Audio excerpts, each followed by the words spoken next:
Plus de 430 morts, plus de 2200 blessés. L'offensive israélienne sur la bande de Gaza a été déclenchée il y a 8 jours et semble s'intensifier. Eric Van Deus. Ce n'est pas de la neige qui tombe ce matin sur Gaza, juste le signe d'une nouvelle phase dans la tempête. Israël a largué des milliers de tracts avec un message clair. À cause des terroristes situés dans votre quartier, Israël va répliquer. Pour votre sécurité, évacuez la zone immédiatement.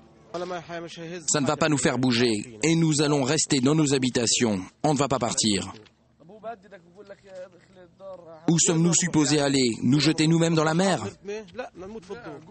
Bilan, une semaine après le début de l'opération militaire, 436 Palestiniens tués, dont 75 enfants et 2285 blessés. Un raid en moyenne toutes les 20 minutes, jour et nuit.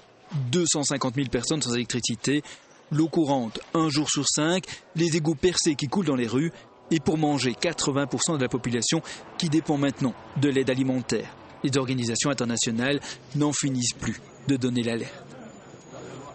La protection des civils, les infrastructures de Gaza, le futur du processus de paix et la stabilité régionale sont tous piégés entre l'irresponsabilité des attaques à la roquette du Hamas et la réponse outrancière d'Israël.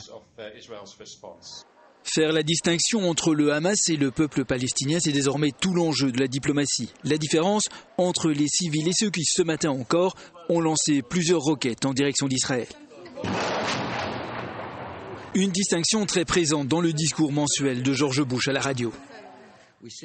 Nous recherchons sécurité et paix pour nos alliés, le peuple libre d'Israël. Pour le peuple palestinien, nous voulons un État pacifique et démocratique qui serve ses citoyens et respecte ses voisins.